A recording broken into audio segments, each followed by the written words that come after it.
Okay, we're on. Hi, everybody. Welcome to our company's Millennial Think Tank. Tonight we are being very brave and we're tackling ageism, racism, and sexism in the workplace.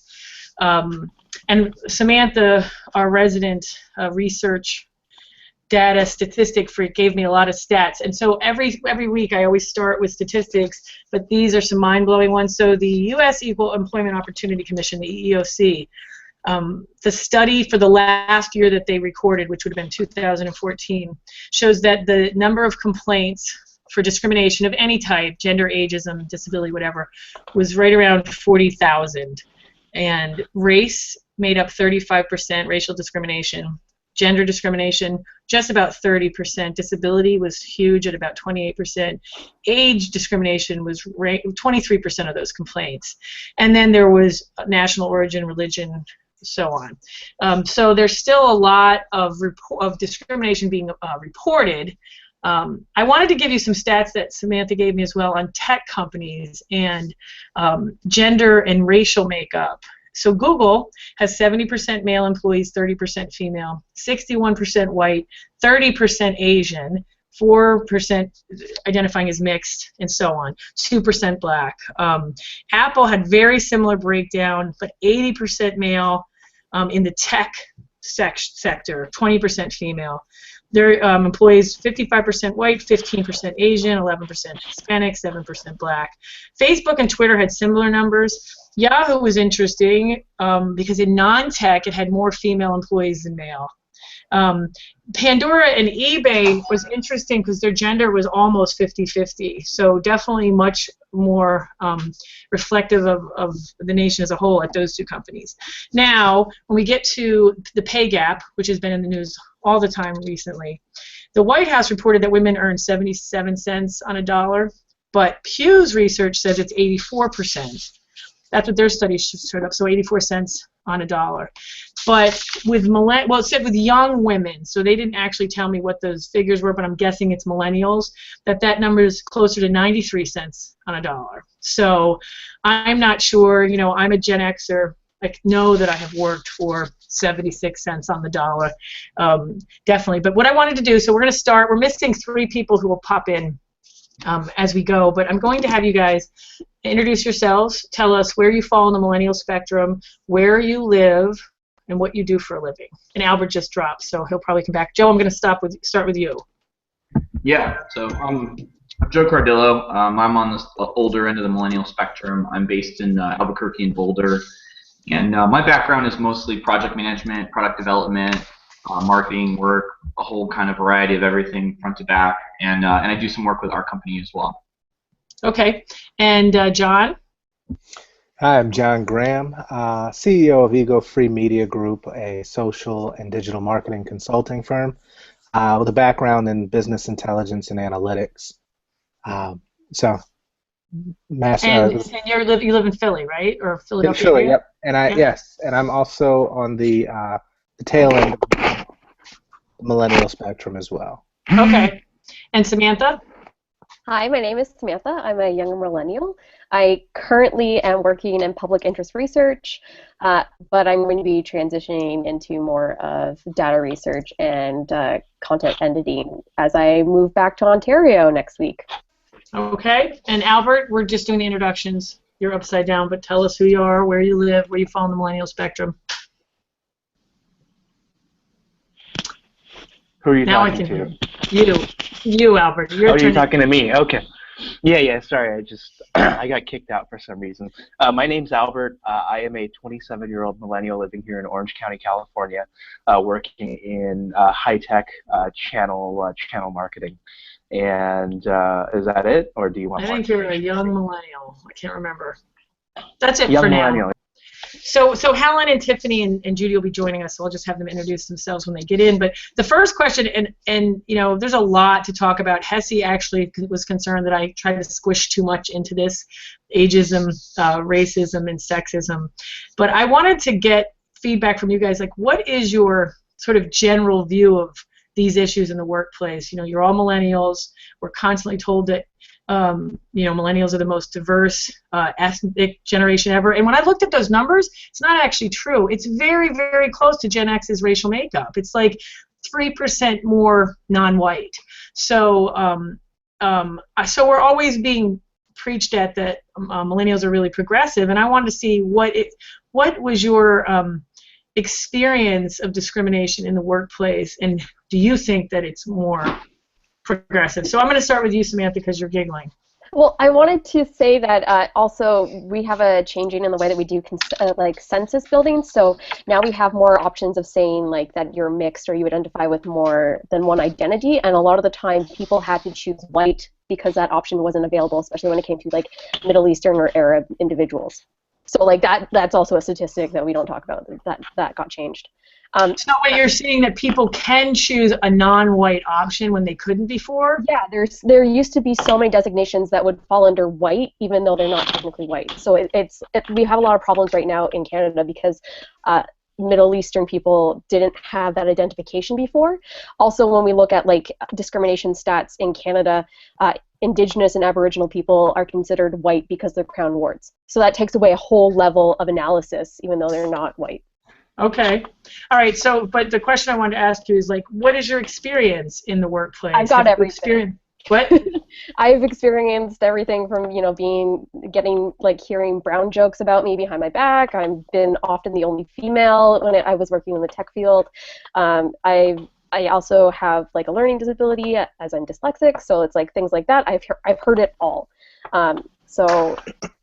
It's just a smorgasbord. I'm just like, whatever. So do you feel like it's something you deal with on a very regular basis? And I think it also depends on what field I'm working in. I feel like right now, because I'm in education and I do a lot of things that have me going into community groups, I hear a lot more things about my race. When I was in the tech field, I heard a lot more things about my gender. Okay. So it matters on where you are too. Okay. All right, does anybody else want to tackle that? So Helen, I want you to introduce yourself when you go. Just go ahead and introduce yourself, who you are, where you fall in the millennial spectrum. But the question we're on, and you can just tackle this one, is, like, what's your overview of discrimination in the workplace? You know, we're focusing on ageism, sexism, and racism. We're doing the whole kit and caboodle tonight. That's the question, are you experiencing it?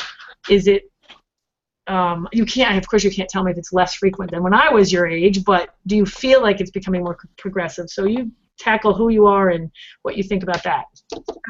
Okay. Well, what a way to dive in, right? So my name is Helen, and I am an older millennial.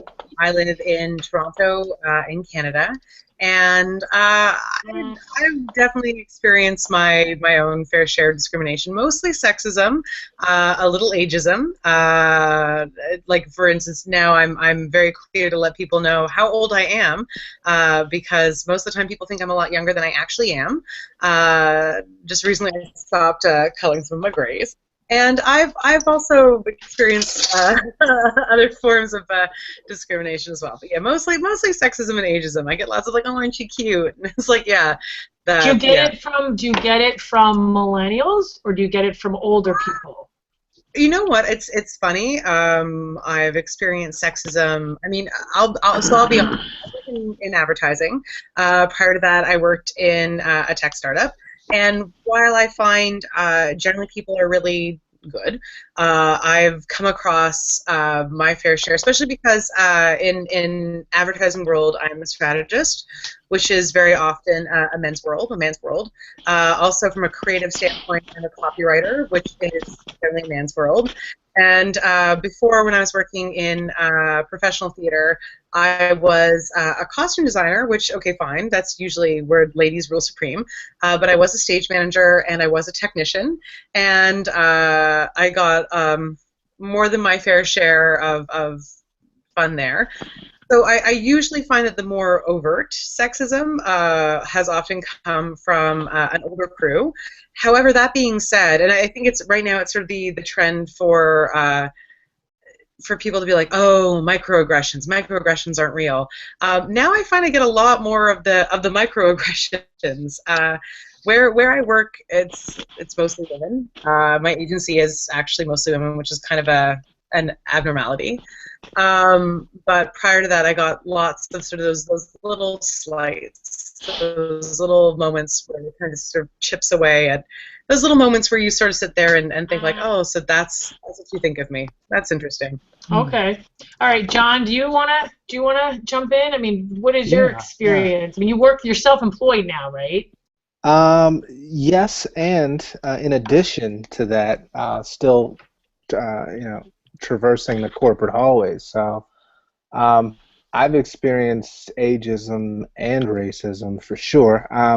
But corporate racism, I think, is a bit harder to prove, even though you know it's there.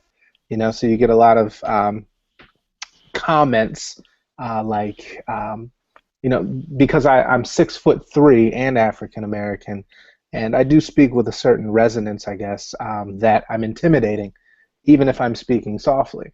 So there's this undertone of always being visible, standing out, people noticing every move when it's nothing different than anybody else.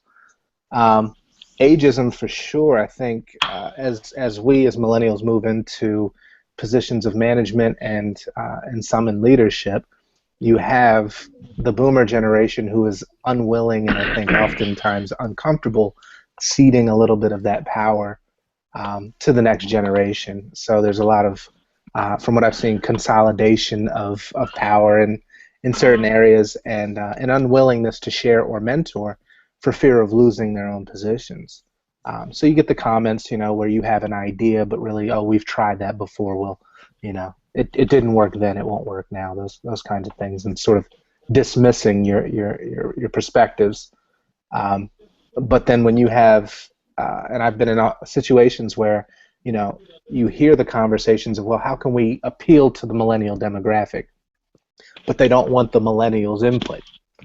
They sort of take a broad sweeping, this works in every case, and let's go more psychographic and versus let's get some authentic engagement and find out from millennials. So I want the millennial thing fascinates me because Albert has this thing called Albert's Job Board, and it's blown up. It's like 5,000 members in the community. It's just highly engaged, and I see posts all the time in there.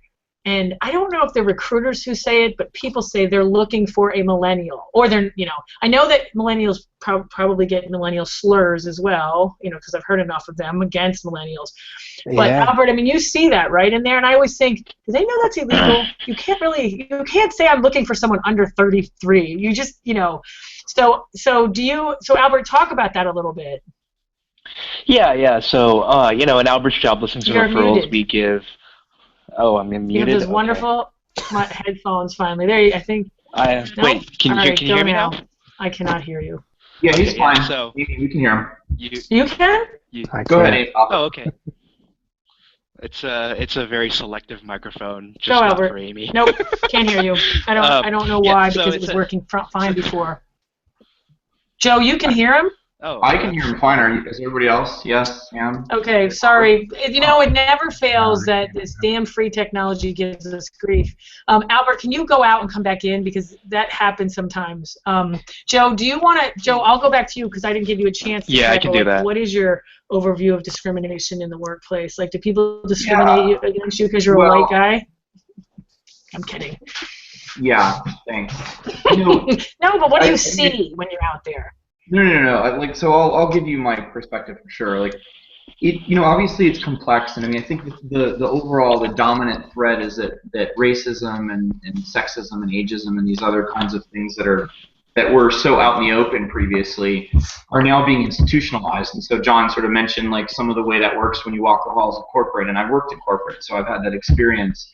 Of course, I don't have the same experience because I get to be invisible a lot, which is for better and worse, obviously, in some cases. And I can tell you it's certainly uncomfortable at times. When people think that I am part of the club of being what I'll just say is a shitty human being, and I think it's funny that some people don't have the same opportunities, which I don't really think is funny, to be honest. So I certainly see a different side of that, whether I like it or not. That's part of my life. But I think the fact is that it's becoming sort of institutionalized and more poisonous and toxic in the fabric of the ecosystem of the way that work gets done. And that's, better and worse, right? It's more complicated. It's harder to call out. So That's interesting, and I think that when we do blended generation panels, it'll be really interesting to see what the different generations think. But I actually hadn't thought about the idea that as a invisible person, you hear things that we wouldn't hear because of that club thing. I hadn't actually even considered that, because I have my own perspective as a woman. So Albert, I'm sure you're working now. I mean, I'm sure your speaker's working. So what I had asked you was about the ageism that I think I see in that board, because it's primarily millennials. And I'm sure that, I am not saying that, every millennial gets a step up because they're millennial. I know there's plenty of anti-millennial chatter out there too. But when I see people saying they're looking for a millennial for this job, it just kind of blows my mind. I haven't seen any people in there who've said specifically I'm looking for a millennial, and I'm sure when that happens, you'll probably see a lot of pushback, because people who come into my group thinking that they're entitled usually get driven out or have to change their perspective if they want to make something known. But I've read a lot of people in the group who have said that they have heard from like recruiters, HR managers, and that type of thing, that they've been told that they want to look for a millennial. And so I think because, my group is Silicon Valley centric, ageism is definitely a thing that's going on. If you're like a programmer, you're likely gonna, the word on the street is that you term out by the time you're in your mid-30s, because they all want the really hot shot coder who's like 22 or 23, just out of school, or a college dropout, who can code up a storm, work for you from 7 in the morning until 10 at night to get your startup off the ground, and do that. And so I think if you really want to work for a startup in Silicon Valley and have that unique experience, it's incredibly difficult to have, because you really have to be in with the right people, and you also have to be young enough to do it, which is why I've kind of avoided that, because I think there is definitely that bro-y culture that was there. I remember working for a startup for 3 months and just realizing, it feels like it's an extension of college, because people are there to like not only build a company but party their way through it too. And I didn't really like that as much. So, I usually take my bigger companies as a result for what I want to work for. And so I think it's a discussion that can be explored in the coming weeks. I just started a series today where I'm asking people about their input on things and the ability to talk about things. And I think ageism is definitely a topic. And it's a topic that I worry about, even though I'm 27. Like, I wonder, when I'm 35, is anyone going to want to hire me for what I'm able to do? Or are they going to take the cheaper 24-year-old? If I could be like at 5 years of experience for the rest of my life, I probably would. So God, it's so amazing how, we talk about how we're moving at such a faster pace. You are 27 and you're worried about being aged out of your market. And I know a lot of it has to do with the sector you work in, but it is. I mean, I totally get why you're concerned, especially the things you hear. I mean, the thing when Zuckerberg said young people are smarter. I mean, dumb things are said all the time about age, but with you, Albert is old, Helen writes in it. But it is like, it's something I don't have to worry about it as much, but I'm self-employed. But if I was in your industry, heck yeah, Okay. I mean, I work in IT, so it's generally not as in high demand for like young people. A lot of people that I've worked with tend to be like much older than me, and people who want to work in sort of like that area. So I'm a little bit less, I think, afraid. But I mean, I think one of the things as a millennial that I realize that I will have to do for the rest of my life is seek ways to reinvent myself and do multiple things at once, and really just continue to network and build relationships. I feel like as a millennial, you can't really, I think, settle in that regard and like not network, because if you do that, then you really risk yourself for being not only discriminated against, but termed out, and even in some sense, I think blacklisted. That's because you're an American worker. Like, it doesn't. You will believe me. Gen Xers would say the same thing. Joe, were you going to say something? Well, it's another thread, but go ahead and finish. I have a thought. No, we're done. We're done with that. Go. Well, I'm saying, like, and can we talk about it? Sam, I'm sure, has an interesting story or two. Like, can we talk about what happens if you have a bunch of things that are on your plate? Like, if you all haven't read it, and I think it's sort of good for anybody watching this, Erica Baker wrote this absolutely really, really smart, thoughtful thing back in December. You just go to medium.com/Erica Joy, Joy. And she talked about 20 years of working in technology as a black woman working on IT and computer projects and back-end server development type stuff. And it's mind-blowing. Like, you know, sometimes I get overwhelmed by that idea. Like, if you got all these things that are, you know, of course, in social justice and academia, that's called intersectionality, right? What's the intersection of all these different types of movements or things that are coming up? And if you're a black woman or you're a black trans individual working in technology, for example, I mean, you just got all the strikes against you, and that's a whole nother bag of things to deal with. I mean, sometimes I think about the stuff we're talking about, and it gets so much worse, you know. So Samantha is shaking her head. Yes, go. I know you've probably experienced. Okay. So I mean, like, even within the realm of like which females get invited to the table, you also have like pitting against each other when it comes to like East Asian versus South Asian. And we have this idea of what like the perfect immigrant is, right? And I've been in positions where people have pitted me against the other people of color to be that one token person at the table. So it's like you're in a lose-lose situation. It's like you have to get all of this privilege at the same time, knowing that it's never going to be enough to be treated like the same person, but at the same time you're in a better position than so many other people who have like the same stuff as you, and you got to carry that. Yeah, gosh, this is reminding me of Lean In. All right, John, did you want to say something? And here's another thing. Oh, sorry, wait, Albert. Well, no, the perfect immigrant that's a very strong statement, and I, you know, just from looking at some of the, you know, in an entertainment perspective, some of the retailers I've worked with, where you see specific divisions, I think disproportionate, you know, Eastern Asian or Southern Asian. And it's almost like you don't know exactly what they do, but the assumption is, you know, either IT or, you know, and I'm just working through my own, you know, not prejudices, but assumptions. Yeah. In that same field. So you really brought up a strong point on that one, Samantha. So Albert, before we started.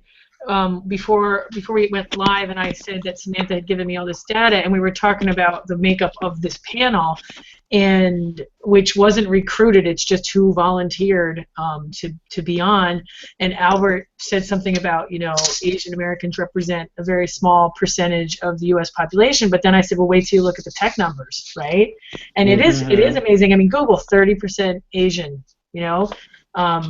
And then you have to break it down into those fields even more, because like if you're Southeast Asian and you're not in an engineering position, you're going to be treated so much more different. Like I did a lot of PR and social media and marketing, and you get treated so much lower than if I had a degree in, you know, like systems engineering. But treated lower by whom? By employers? By my peers. Because why did you choose an art-based marketing job when you're, as an Asian, you should be an engineer? You know, it's so interesting. And this is why. Wait, Albert, I just start. Oh, sorry. Go ahead. No, go and then I'll go. And this is why I find it so fascinating and so amazing to talk to peers of mine like Samantha here, because, you know, I'm usually the one Asian person on marketing teams. I'm the one Asian person, I think, on my team of 3 right now at the place I work. And, you know, at HP, actually, my manager was also Asian, so that was pretty cool. But, you know, like the thing that I keep on hearing over and over again as I talk to other Asian members of my jobs group who want to work in marketing is that they go home and they have to explain to their parents, you know, what they do. I went through that experience. You know, I went home and my mother would have guests over and she would instruct me to sit down and explain what social media was to everyone, because none of them had ever heard of it. And so, I mean, and it wasn't until last December, about 4 years in after I started working, that my mother came into my, you know, the bedroom that I grew up in, sat down in a chair, and asked like if I wanted to like get like graduate degree in something else or whatever, and I said no, I actually kind of enjoy marketing and product marketing. And my mother looks to the ceiling for like a couple minutes, looks back at me and says, so you really do like doing that stuff, don't you? And it's been like 4 years since I graduated, and here my mother is finally coming to terms with the fact that marketing is something I do. And it's similar to what I go through with my jobs group. A word made it back to my mother because I helped one of our family friends find a job. And my mother asked me once, so you run a jobs group and you help people find work? What exactly does that mean, right? And so there was a lot of that, I guess, sort of confusion as to what exactly do you do, because I don't get it and I don't understand the platform as to why you do it. Because my mother's been a programmer her entire life. My family, my mom, dad, and sister are all engineers. So everything I do in marketing is not really something that makes sense to them. And I still struggle with this because I go to work every day thinking, what technical tools should I be learning right now? Should I be learning how to code so I seem a little bit more attractive in the market? All the questions of insecurity, and it wavers back and forth between like, am I going to be attractive if I don't have this job tomorrow? What am I going to do with myself? Am I going to be okay, right? And so I know I'm not going to be granted any guarantees in this life. I understand that for sure.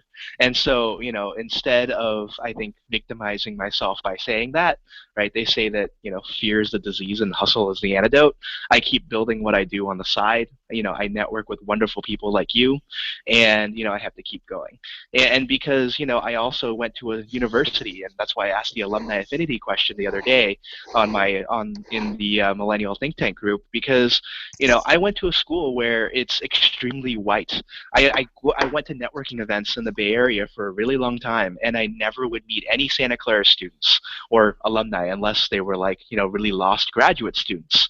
And to me, it's just like, if you're white and rich and you're able to attend a school that costs $60,000 a year, the likelihood is upon graduation, your cousin Ned is offering you a job, and you don't really need to be connected because you're already connected. But for us minorities who have to figure it out, and because our parents were not really all that connected when they came here in the first place, and they have a very close-knit group of friends who aren't really connected either, it really adds to the struggle, the pain, and the journey that we have to take. So I know that was a lot at once. Yeah, but that was extremely poetic.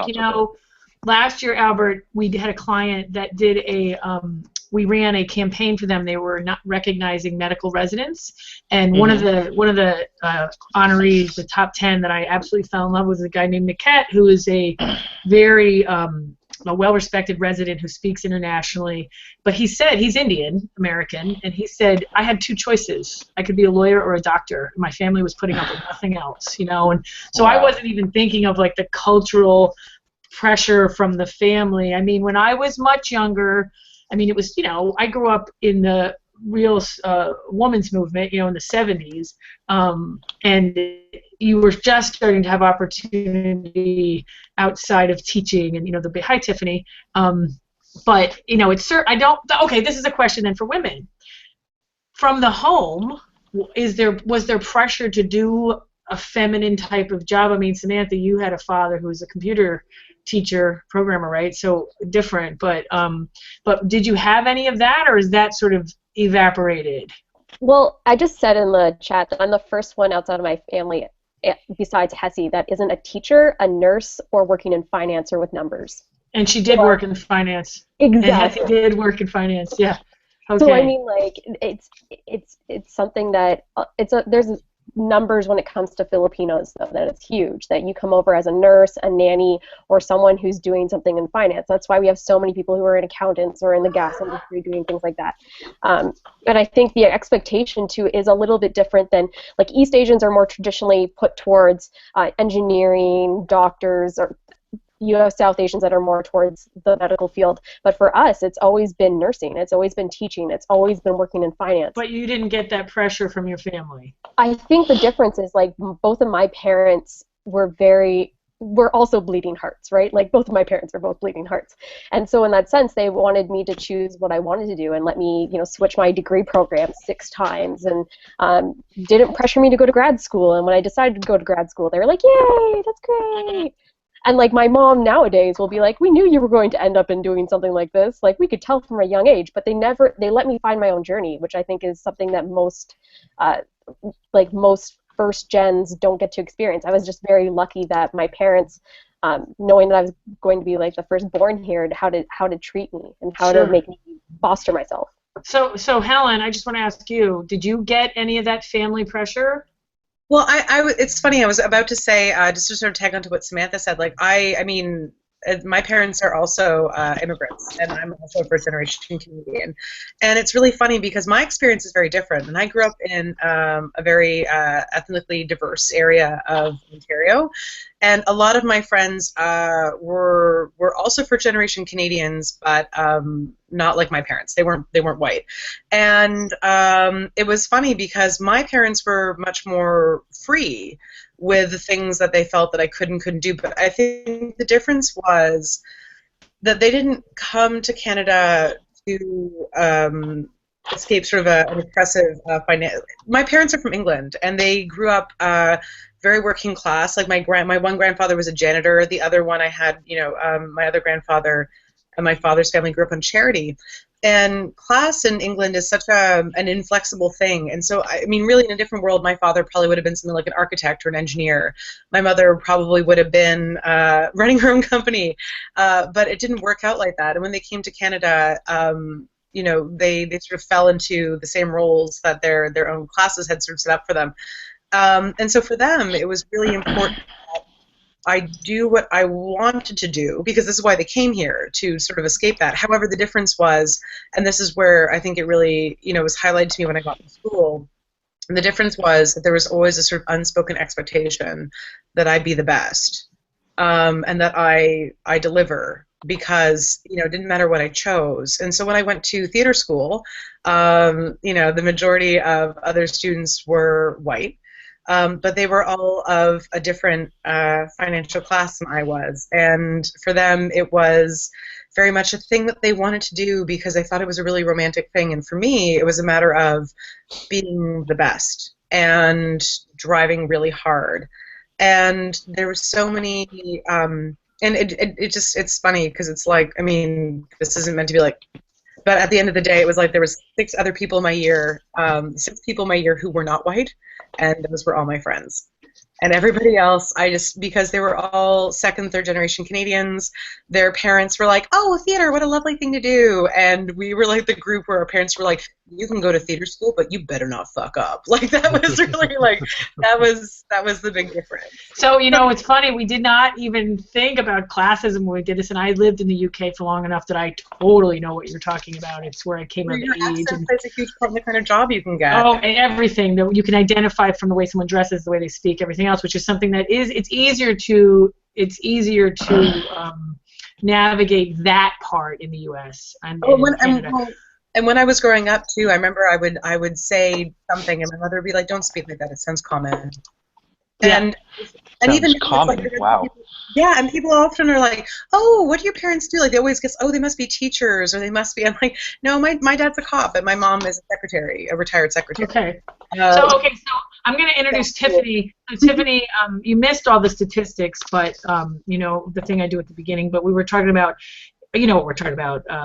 Racism, ageism, sexism in the workplace, and I want you to introduce yourself, who you are, where you're from on the millennial spectrum, where you're from, but also the question I'd love you to tackle is, it's not necessarily have you experienced one of those discriminations or more, but what's your overview of it in the workplace? And Tiffany comes from an interesting perspective because she's worked with many different generations in one professional setting. So go for all of that, Tiffany. Sure. Tiffany Daniels. I am an older millennial. I originally grew up in Nashville, Tennessee, and now I live in Austin, Texas.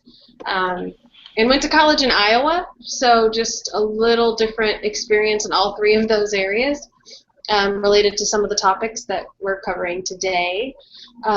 As far as my experience with any of the isms in the workplace, I can say not where I currently work necessarily, but in the time that I've been in the workplace, I've experienced all, and I have seen all. And so the biggest challenge for me is not to expect them at times, because I think sometimes it's easy to almost see yourself as a victim because you've experienced it in the past, and so it's easy to build up a wall and kind of expect less from people. And when they prove you right, then you're right. But if they don't prove you right, then it's just maybe you weren't paying attention. And I know that's kind of a different way to look at it, but I try to keep in mind that I need to give everyone the opportunity to mess up. And then I can judge them according to that instead of walking into, at least in the workplace, an expectation of not being seen or judged fairly based on any isms. Because I qualify for a lot of isms. I'm African American, I'm female, I grew up middle class. You're a millennial. I'm a millennial. I am 5'9", so even just the isms in the workplace with men that are shorter than I am can be a challenge. I've had bosses that really refused to stand next to me when I was in heels. So just really random isms.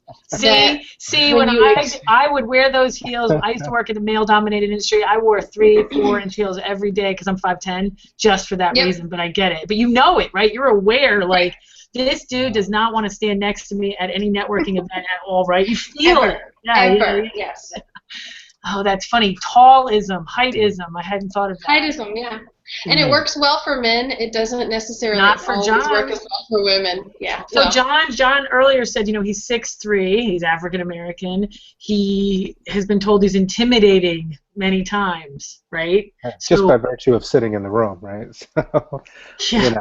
And I think there's also another facet to it in being educated. And well-educated, I mean, bachelor's as well as master's, and when you look at African-American men with a master's degree, that pool is actually very small. But when you're working with people with less education, and then, you come off even more, what I've been told is condescending because of the extended vocabulary or knowledge of the subject beyond. Oh, so you got condescending, you didn't ever get uppity? Well, uppity would have been overt. Yeah, okay. You don't get uppity. What you get is condescending. Okay, so you don't get uppity anymore. You get condescending now. See, yeah. So John talked about, like... You're just well educated. It's like saying the phrase well educated is the new uppity. Because it's supposed to be surprising. It's shocking that you may have read, a book. How dare you? Yeah, and Chris Rock spoke to that, I think, in like 95 or 96 with Bigger and Blacker. He speaks so well when he was talking about Colin Powell. That's something that we've all faced. And I mean, I have both of my parents are master's level education. My grandparents on both sides were educators at the college level. So, it comes, I was instilled with this sense of, yes, you should be educated. And yes, I mean, I remember, heated debates between family members about, world affairs and finance and politics, all of these things that, some of my other friends wouldn't understand who were black. But it's these sort of assumptions that are made. You don't even get the benefit of the doubt of being over or extremely educated, I should say, a lot of times as a black male in a corporate setting. All right, Samantha, you're about to burst. It's just... See how I know, John? She looks like this.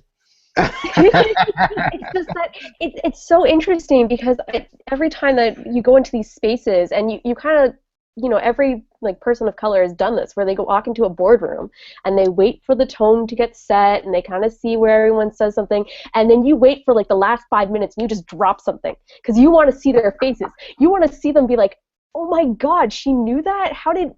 I love doing that. You know why? Because it's like, why are you assuming that I'm just here to listen? Like, I've done my research. I read the briefs. I know what I'm doing, and I'm going to bring it up. the best thing that I remember doing is I was in a lobby meeting, and we were talking about car exemptions for students to be like, you know, if a student has a car and they live in a rural setting, they need it to get to school, so you have to exempt this from like their student loans. And they like looked at me and I was like, you do realize that the average car to be safe driving on the road is worth about $6,000. And if you have an asset that's worth $6,000, you're not going to have any student loans. And so that means that you're essentially telling a student that they have to choose between being able to go to school and getting and paying for school. So which one do you want to do here? And they just like dropped at me like, what do you mean? I'm like, I know the cost of what a base level car is to get a safety. And a safety costs about $300. And this is what you need to have driving within Ontario. And this is like, and I just dropped this all down because they're not going to think that I know this. And that's ridiculous that just because I'm presented as a woman and I'm presented as a brown person, they're not going to think that I know some basic stuff. You don't even know which one that is though, because like, so Lean In, I mean, it's been ridiculed a lot, but there was a lot of good in it about the way women communicate in boardrooms and how they don't step up, lean in, whatever. I like watching their faces. I don't play that. If I'm going to be teaching someone, I'm going to do things different. But if I'm going to drop down knowledge, I'm going to drop it down hard. and you totally intimidate me, even if you're not 6'3". Now, Helen, sorry, in the chat got me distracted because she said she hates Lean In, but that's a whole different conversation. Okay, I want to go back to Joe because, so John, you were talking about things being less overt, and I think that all of America has certainly wisened up to certain things they cannot say. That doesn't mean they think differently, right? Right. I mean, I don't know if you watched any of the Baltimore coverage, but there was a councilman who just basically called out some of the code language on live television. So good PR people, Amy, tell you what will get you sued and what won't, and that's really the fine line that everyone is worried about towing at this point. But see, the one thing that I see, and we've talked about this, that HR managers seem to not get the millennial slurring thing is not okay. I have been told by people that HR managers say, those millennials, blah, blah, blah. I went to a conference that was the entire state of Texas Workforce Development Board. So all the people that invest in workforce development, and their keynote brought up, I can't remember the name of the video, but you've probably all seen it, the video about how to work with millennials in the workplace and how we all need like random promotions and vacations. And it was a room of 600 workforce development professionals for the entire state laughing. And I sat there with my board member who is the head of HR for a major hospital system in the state, and she was shocked and disappointed because she knew that this could get you sued, and everyone else in the room just thought it was wonderful because they didn't realize that 15% of the people in the room were actually millennials. But even if they are or not, HR professionals are supposed to know that that's the thing that I think I see most blatantly is this ageism thing, both pro and con against, but a lot of anti-millennial stuff. It doesn't count until you get sued. Everyone knows you can't talk about the older set of members, but that's only because people have been successfully sued for discriminating. So until there's that in the legal system, HR managers, everyone on the top level, they're just going to say it because that's part of the common discussion now. Okay, so when I was young, when I was 20, whatever, and I'm a Gen Xer, so we did not get nearly as much attention because we were a much smaller generation. So I don't know that there was as much anti-Gen X. I mean, we got some of the angsty complaints, but I do not recall in corporate America having people talk about me being too young or too anything. Like, I do think that this may be a new phenomenon that people think it's okay to slur millennials.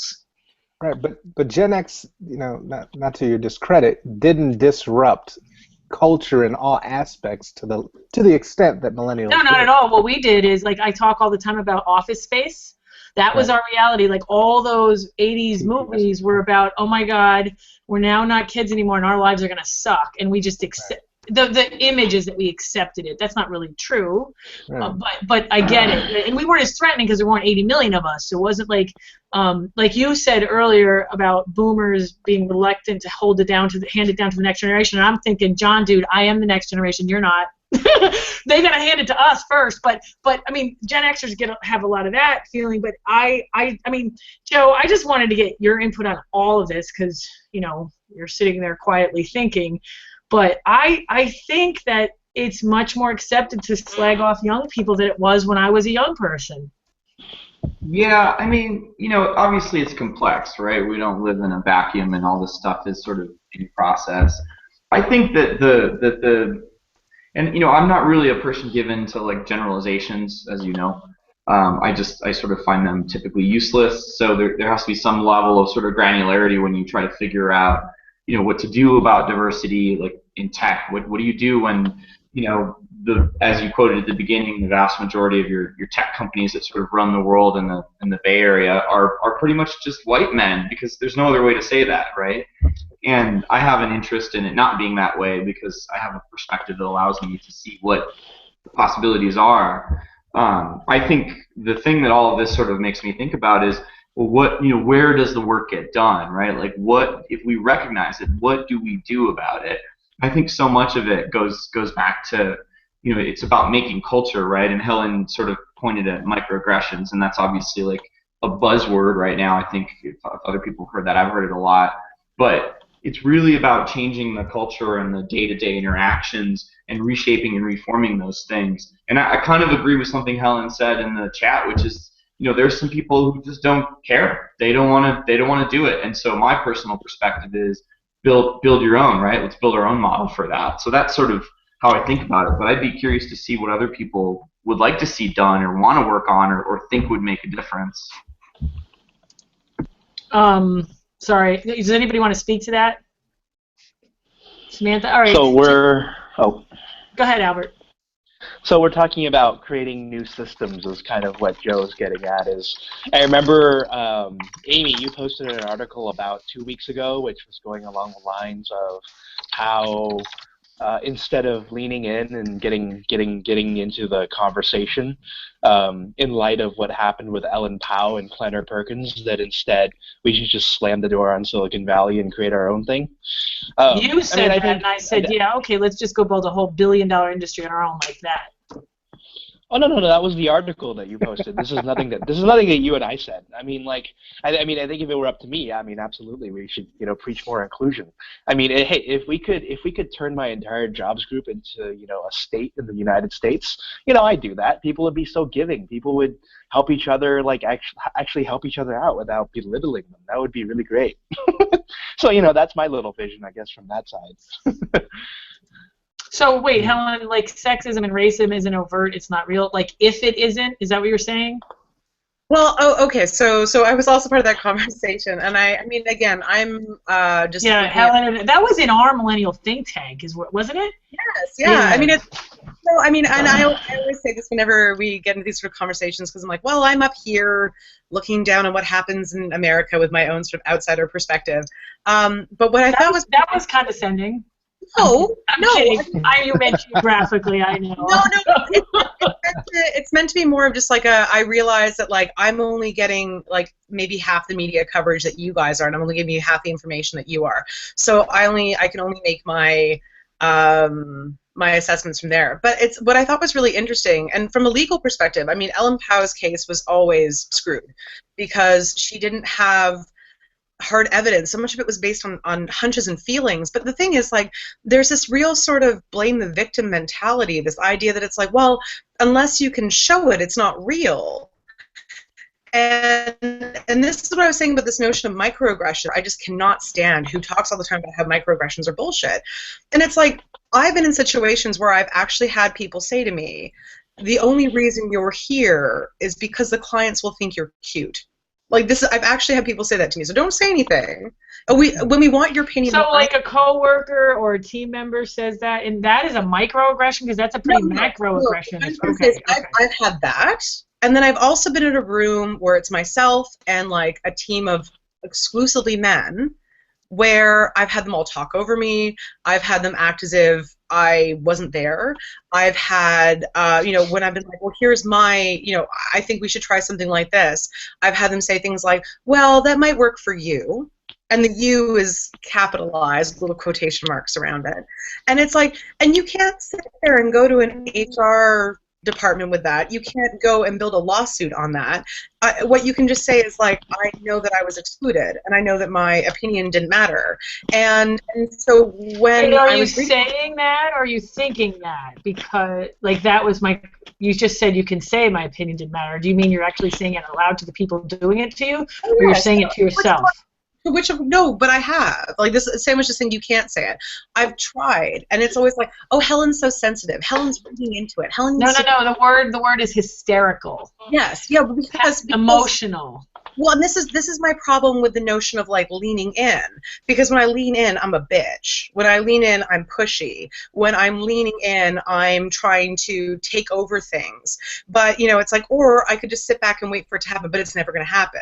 And so people were criticizing Ellen Powell and saying that she was imagining things. They were using again all this coded language of, well, she was implying things, she was putting things that weren't there, and it's like, just because no one said to her, because you're Asian and because you're a woman, you're never going to advance in this company, doesn't mean she didn't experience racism, doesn't mean she didn't experience sexism. And that's what this is all about. So unless you can actually put those words explicitly on paper, people always act as if somehow that this person's imagining things. Okay, so wait, stop for 1 second. I read that, just to put in, like, I read all that trial, like the transcript.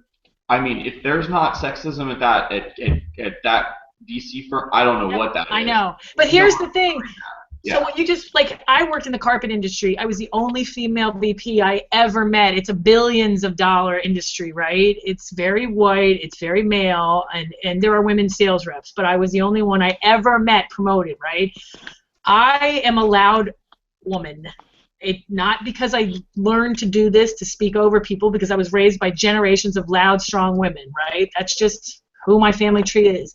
So for me, it's not surprising to me that I was the one promoted, because I'm the one who just like I'll be a bitch. I don't care. I mean, you're gonna talk over me. And I watched you, Helen, at that recent hangout where you were being talked over, and I went back and watched the tape, and I could not tell you were, because you didn't speak up. And it's an interesting thing about communication. Like, you know me, I have yelled on here for people to be quiet. Now, it happens to be No. I mean, I was waiting for someone to, because usually what happens is everyone gets asked in a row, and then you jump in when you have an opinion. And I was waiting for someone to ask me. Well, the thing is, and I get it. Totally, like that's standard in the utility that night somebody put headphones on, because somebody that doesn't have headphones on is messing me up. It's so, Helen, I think it's you. So that night I had a lot of tech problems, so I wasn't on my game because my computer kept, and normally I do. Yeah. You need headset. Hang on. Let me talk and then I'll let you talk. Like, mute yourself. So that's the question. Like, you shouldn't have to yell like me and be loud like me, because not everybody is like me. They weren't raised the way I was, right? But I think that it sounds like, and for Samantha, I don't know if it's because you're Filipino or because you're a woman, but you have the same experiences when you walk into that room and just feel different, right?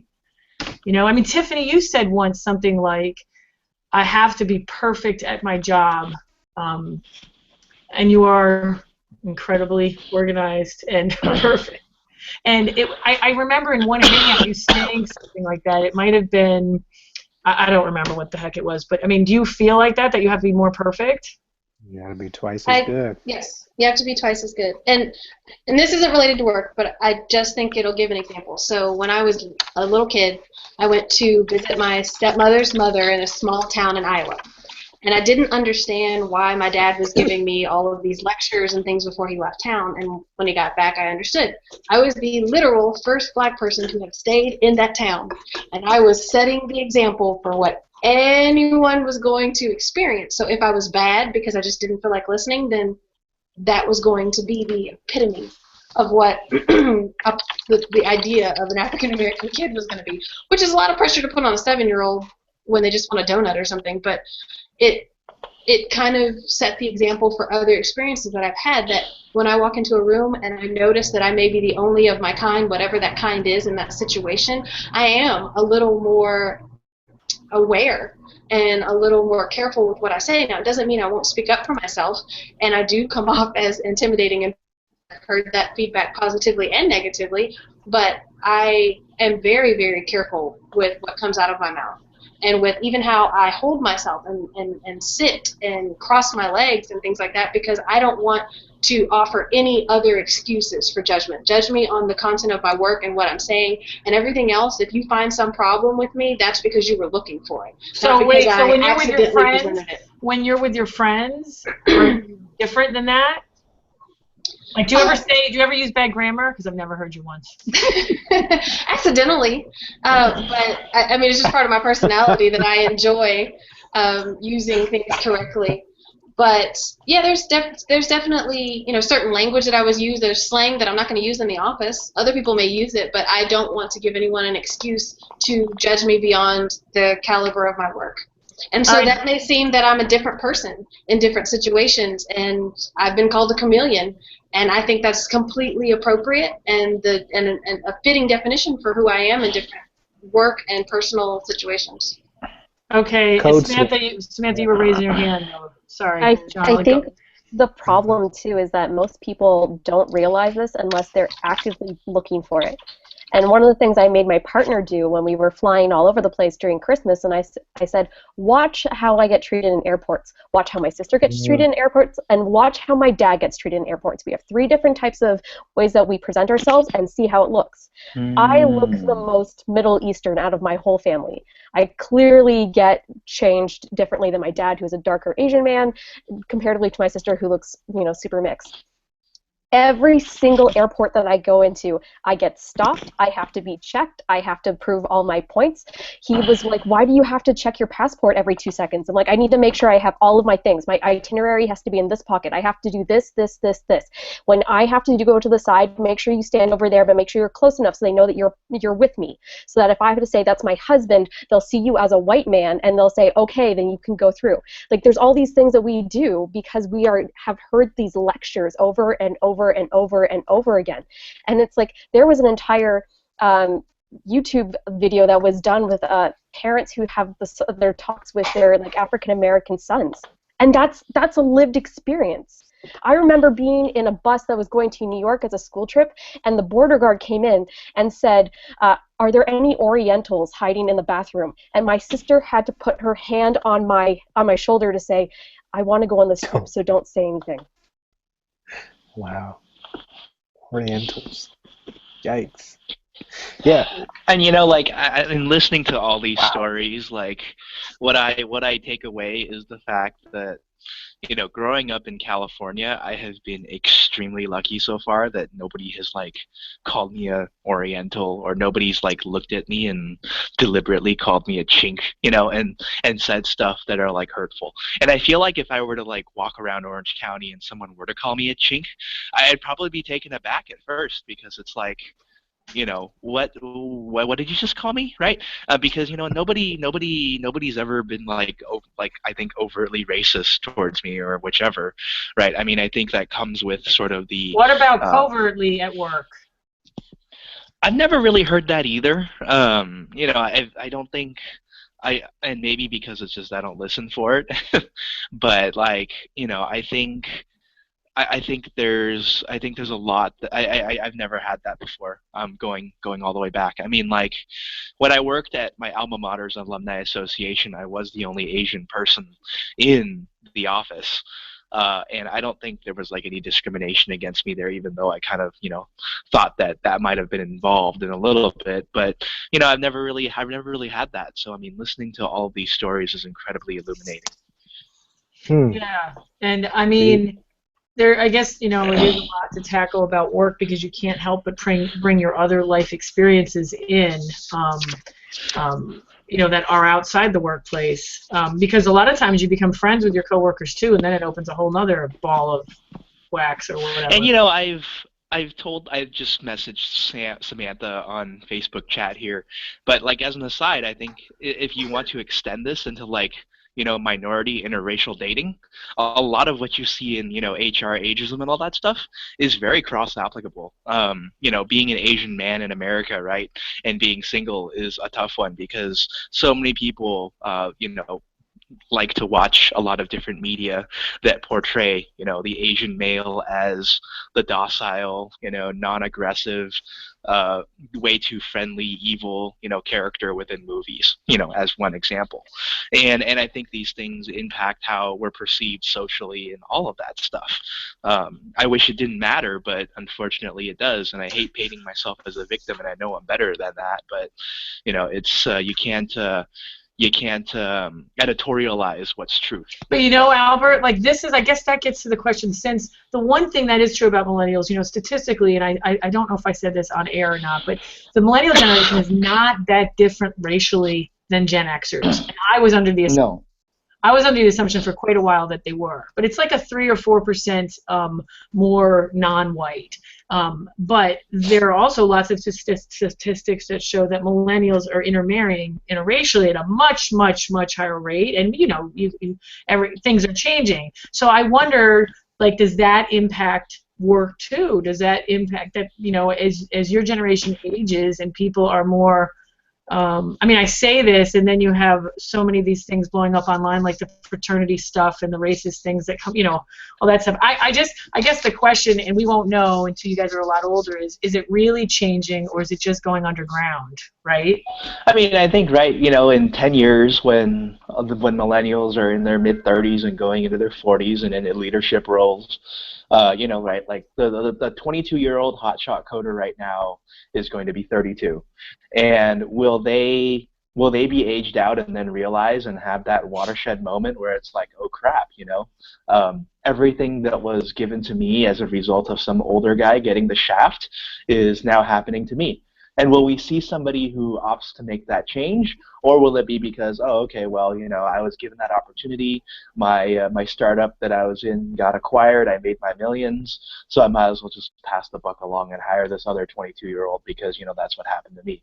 And that's the problem with San Francisco these days as a whole, because you have all these technology people who have taken over the city and have designed an entitled society where it's like, we're going to solve all our problems of being antisocial, of being socially inept, by creating technology that will somehow replace it. And the rest of the world knows that they're talking out of their butts, and it's complete BS, because that's just not how it will work. And I think that if it continues along this trend, you will see the decline of a once great city in San Francisco, because many peers, like our very own millennials, have no idea what the heck is going on, have no idea what the consequences are, and when they realize that there are consequences to their actions and attitudes and personalities, it'll be far too late, and San Francisco will not be San Francisco anymore. Well, for a lot of people it isn't, because it's so expensive. People have moved. Okay, so it's already 9:04, and I'm sure Hesse was right. Like, there's so much. I think we should revisit this, periodically. To see how we think things have changed or progressed. I have to say this: the fact that we could sit here and talk openly about a lot of this stuff is very different than it was when I was younger. I would have talked to my friends quietly about it. I would not have shown up on air like you guys have chosen to, and be recorded. I hope you recorded, John. So maybe the needle's shifting a little. I don't know, but anyway, I'm gonna shut down the live show. Hang on, you guys, if you want to chat afterwards. And thanks, everybody. We're gonna be back on in 2 weeks. And it's another HR-related topic. And Joe, I'm totally blanking on what the next topic is, but it has to do with, I believe, the remote workforce and HR challenges that happen because of technology. So I think that's what it is. Anyway, thanks a lot, everybody. Bye.